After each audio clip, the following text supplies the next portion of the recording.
Prepare for a rude awakening.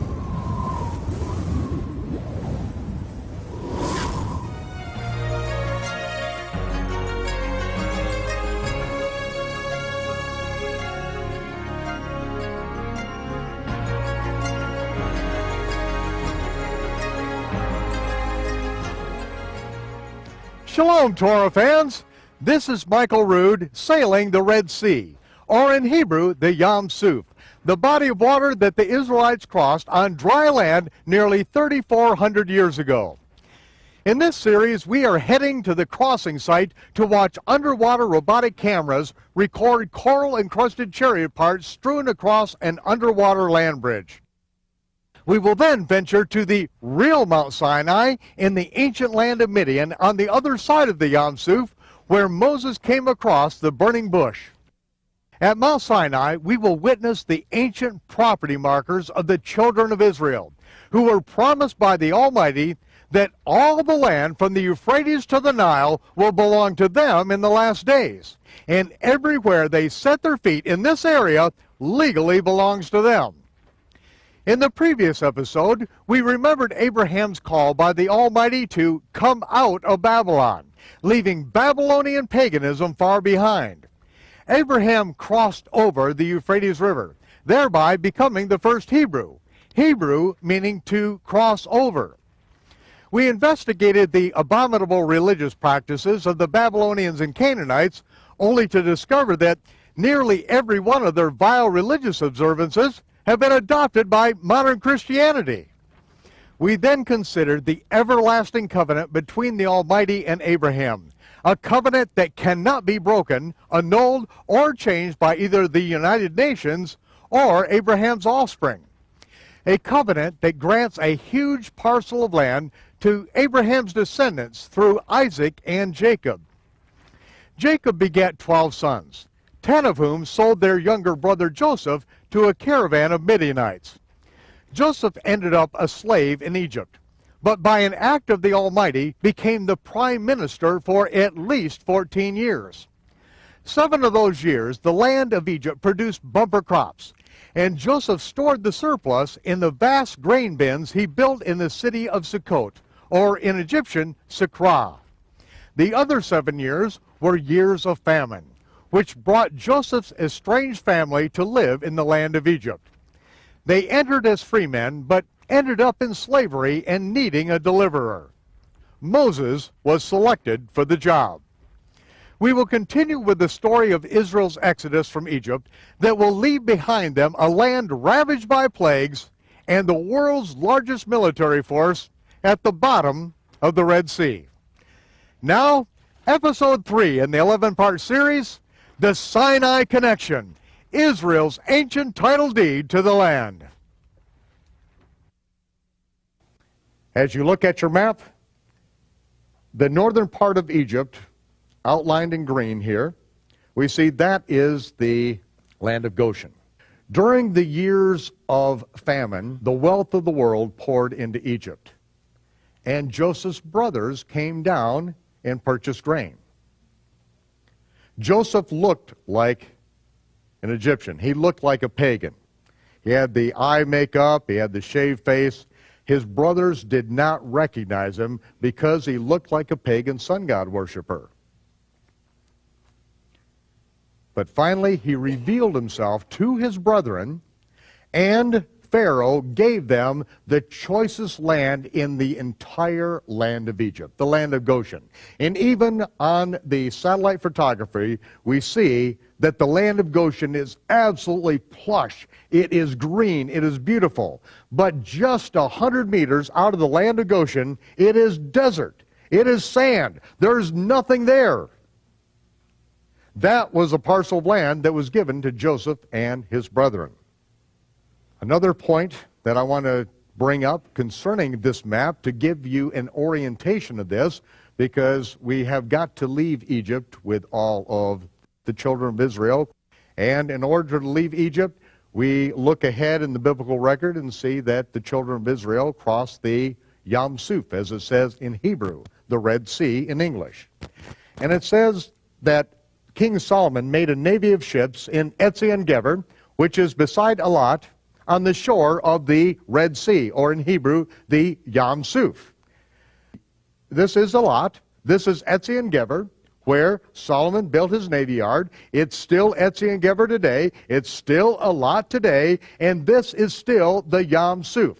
There is absolutely no question what body of water the children of Israel crossed, either historically, geographically, or semantically. This is the Yam Suf. But there's a problem. North of this is the Dead Sea, the lowest point on planet Earth, once described as a well-watered plain like the garden of the Lord. However, the Dead Sea right now begins a 3,000-mile fracture in the Earth's crust. It's the lowest point on planet Earth. The Great Rift Valley starts at that point and is a fracture in the Earth's crust that goes down 3,000 miles into the continent of Africa.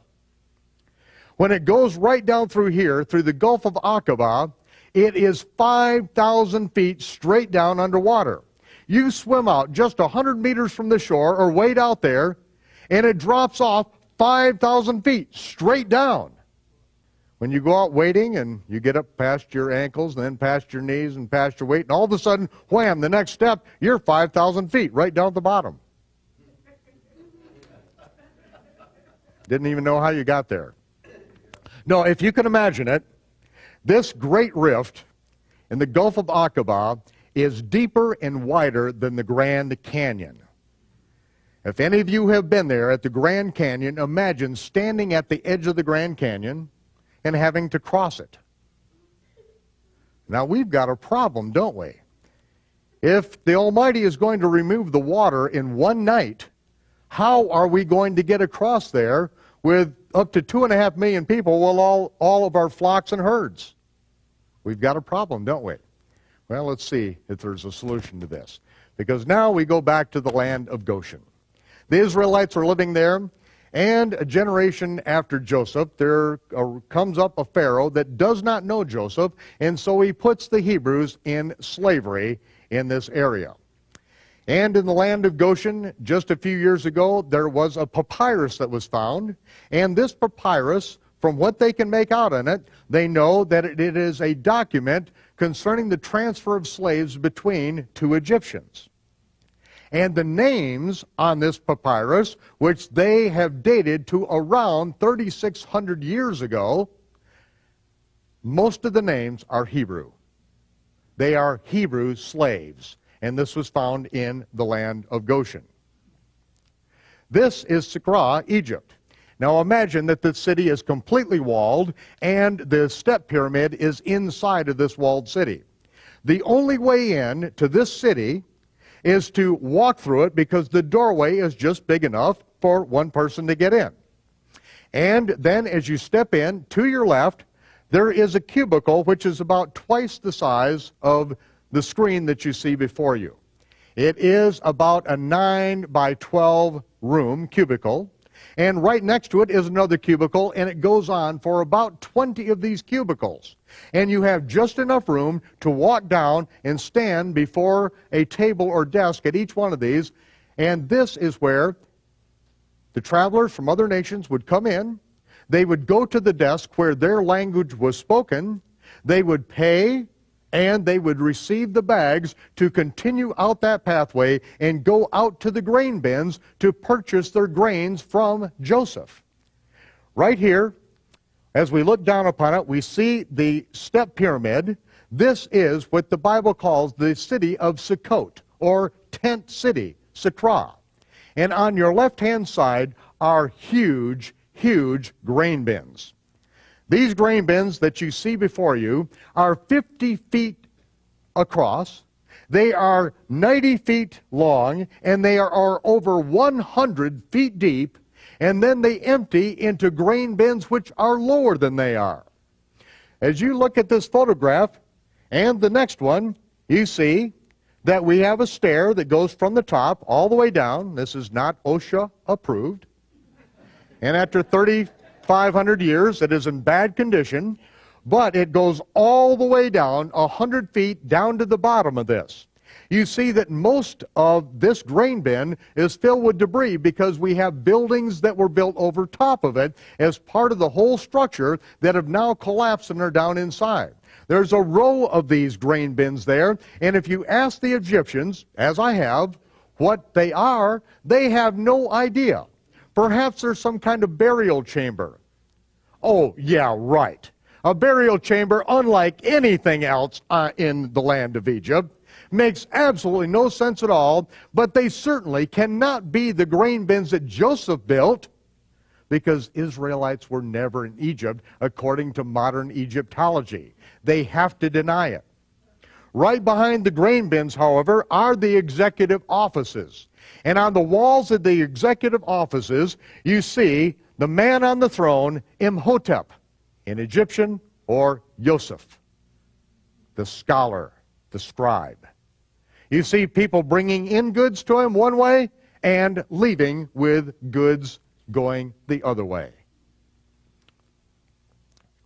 Now, let's talk about what happened after Joseph. The Israelites were enslaved. One of these slaves was hidden away in the Nile River, and the daughter of Pharaoh found him. His name was Moses. She named him Moses, which means to draw out of the water. Moses was raised in the house of Pharaoh. When Moses was older, he saw an Egyptian beating a Hebrew slave, and he killed the Egyptian.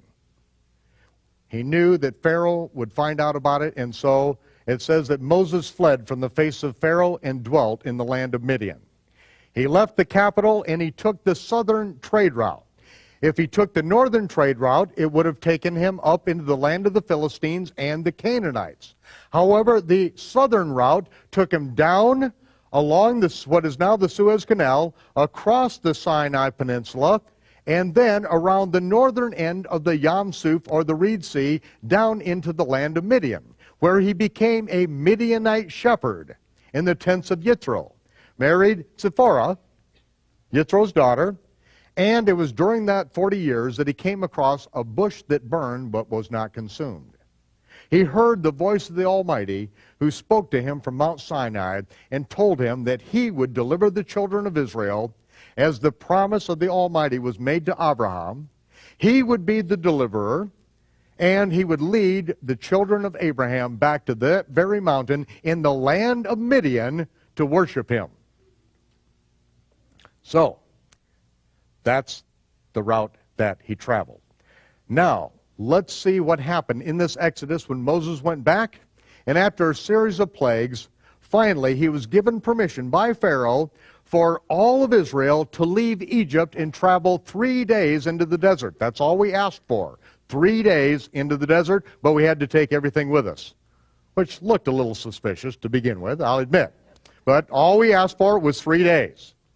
And it says the children of Israel journeyed from Ramesses to Sukkot, about 600,000 men on foot that were men beside the children. Ramesses is up to the north, and they traveled down to Sukkot. Why did they all travel down to Sukkot? Ramesses to Sukkot. Because it says Moses took the bones of Joseph with him. And they took their journey from Sukkot. They went down to the step pyramid where the bones of Joseph were entombed in this very city where he built to distribute the grain, and he became the savior of the entire land of Egypt. They entombed his bones, and the children of Israel gathered at Tent City, because just outside of that wall, there is a plain so huge that millions of people could camp. And that's what happened when everyone came from the other nations. They camped, they put their tents up. It became known as Sukkot, or Tent City. That's where they then met all together, because they know where the bones of Joseph are. And so they began their journey from this point, and they journeyed and encamped in Etham, in the edge of the wilderness. It happens to be the far edge of the wilderness. And the Lord went before them by day in a pillar of cloud to lead them by the way, and by night in a pillar of fire to give them light, to go by day and night. We went around the clock, day and night. We traveled 7 days and 7 nights to get down to the Yam Suf. And as we traveled, we had gone 3 days out into the desert, traveling day and night. But we kept going. Now, Pharaoh's sentries all along the trade route then rushed back to the capital and told Pharaoh, Israel has fled. Now, he knew that we left. We left with everything. But he did not know we were going to continue going. They said Israel has fled. So then Pharaoh assembled all of his charioteers and took off on a dead charge after us as we continued traveling day and night across this desert. When we got to Etham, normally we would go up the north route around the end of the Yam Suf as we traveled up around that. But we didn't go up that way, because it says that God led us not through the land of the Philistines, but God led the people about through the way of the Red Sea wilderness. How did he do that exactly? It says instead of going up around the northern end, which was controlled by the Philistines to get into the land of Midian, where Mount Sinai is, instead, he said, turn and encamp before Pi-hahiroth, between Migdol and the sea, over against Baal-zephon. You shall encamp by the sea. And we turned from that place, from Etham, and we entered into the Wadi Watir, and now we are going to travel down to Pi-hahiroth. In Egyptian, it is Pi-hahiroth, which means between the gorges. And you'll see that in just a few moments. Just north of there is Migdol, which in Hebrew means tower. It is an Egyptian military encampment on the Yam Suf. Right across 8 miles of water is Baal-zephon, over against Baal-zephon. This is the very place in which it took place. The archaeological remains of these things can still be seen to this very day. And it says, ye shall encamp by the sea, for Pharaoh will say of the children of Israel, they are entangled in the land. The wilderness hath shut them in. And so at Etham they entered into the Wadi Watir, which is a dry riverbed that still to this day is the main route from the beach at Nueva, which you can see right here, Pi-hahiroth, and it is still the main route that takes you to Cairo. It is a main thoroughfare. But it is a wadi, it is a dry riverbed, that once you enter into it, you don't get out until you get to that place between the gorges. This particular photograph was taken just a few years ago when Jamie Louie and I traveled the entire length of the Wadi Watir. This is where we're just entering into that way in the wilderness, and once you enter into that wadi, you don't get out. It is steep, mountains on both sides. If you have technical climbing gear, you can get out, but you don't take your family and your flocks and head over to the side. You are literally entangled in the land, and Pharaoh knows it. This is the main route that Pharaoh would go down to Migdol, down to the military encampment. It's still, to this day, you can see the asphalt highway that goes through there. He knows that once Israel enters into that wadi, he has them trapped, because there's no way out. They travel down this wadi and they get out to what is now called the beach at Nueva, and you see to the south, the mountains go all the way to the sea. There's no passage to the south. To the north is Migdol, the military encampment. Israel has their back to the sea, and Pharaoh's chariots are charging down that gorge. They are dead. This very situation led Yul Brynner to say, the God of Moses is a very bad general. There is no way out. They are dead, and they know it.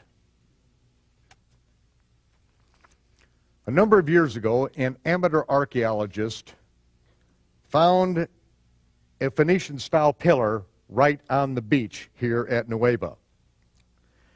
This Phoenician-style pillar was laying awash on the shore, and when he saw it, he alerted the Israelis, because the Israelis held the Sinai Peninsula at that time. They looked at it, and they had gone to grade school. They looked at it and knew this is a Phoenician-style pillar from the time of Solomon. Common knowledge. This is exciting. They had the Army Corps of Engineers bring in a huge crane. They picked up this pillar from the time of Solomon, which goes back about 3,000 years, and they set it in concrete. They were excited about this. Had no idea where it came from, but this amateur archaeologist found it because he was doing something very novel. He was doing something that professional archaeologists don't do. Now, I will tell you, the name of this amateur archaeologist is Ronald Eldon Wyatt. Why he was a amateur archaeologist is because he was a nurse anesthetist by trade. And that's where he made his money. But he spent all of his money doing something that professional archaeologists don't do. See, what professional archaeologists have done, and these schools in America, they have funded archaeological expeditions to this part of the world, heavily funded. They can afford to go over there and spend decades digging holes and searching for things of antiquity in places where the Bible never said anything took place. So they searched for an entire decade in some place that, according to the biblical record, you'd never find anything. And at the end of that time, they say that the Bible is full of errors because this never happened.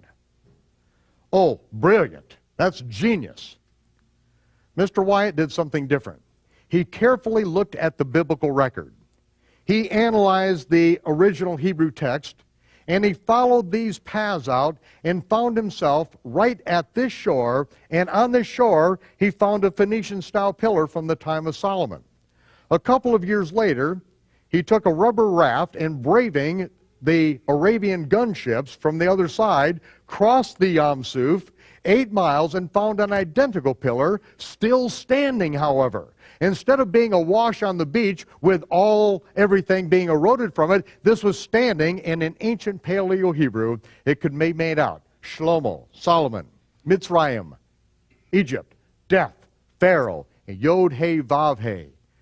From that, he knew that Solomon, the wisest man in the world, who built his navy yard at Etzion-Geber, just 70 miles north, knew where the crossing site was, and he erected these pillars on each side of the Yam Suf as a memorial to Yahweh for the miracle of the crossing of the Red Sea on dry ground. Now,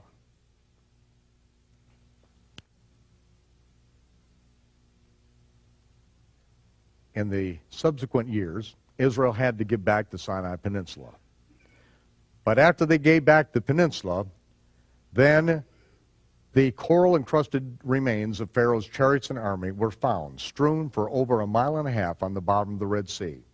Tonight, you are going to go down with the most sophisticated robotic underwater dive cameras and high-resolution cameras as we go down there among Pharaoh's chariots and army. You're going to see things tonight that Mr. Wyatt never had the funding to bring out. He could never bring these things out because he just never had the finances, didn't have the time, didn't have the support. And Mr. Wyatt traveled many years ago with a prophecy club laying many of these things out. But Mr. Wyatt died. And when he died, his work was finished.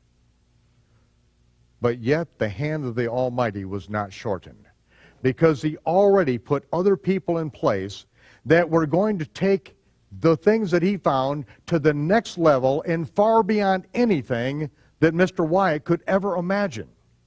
People with qualifications to do things that Mr. Wyatt never had, because he was just simply a servant. He did what he was supposed to do during his lifetime while he was alive.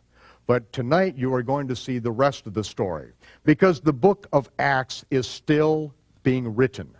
The Acts of the believers, moved by the Holy Spirit in ways that they couldn't even imagine at the time, are being led to bring forth things to put in our hands in this day and time so that we can stop the mouths of scoffers and we can give hope to those who desire to hear and to see. It was many years ago that I first saw a prophecy club video that was given to me by a pastor out on the West Coast. I'd been teaching all day on Bible prophecy, about 9 hours. I was exhausted, but this pastor came up to me and said, they found Pharaoh's chariots and army strewn for 1.5 miles on the bottom of the Red Sea, and we've got it on video. I tried to hide my look of disbelief, and I said, well, do you have a copy? Could you bring it to me? And I said, I've got a copy. He gave it to me.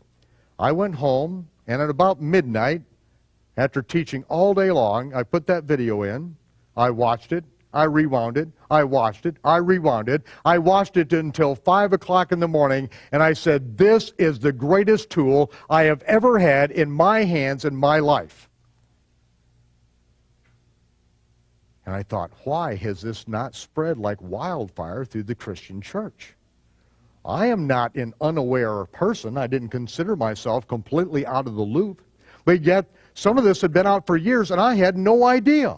Why haven't I heard about it? Well, I realized after about a week, the reason why more people haven't heard about it is because in 1 week, I only showed it to about 5 people. And I thought, at this rate, that's why no one hears about it, because if everyone was doing what I was doing, no one would ever get to hear. 5 people in a week. Join us again next time for episode 4 of the 11-part series, The Sinai Connection, Israel's ancient title deed to the land. This is Michael Rood sailing the Yam Suf, bidding you shalom, peace, and I'll see you when the smoke clears.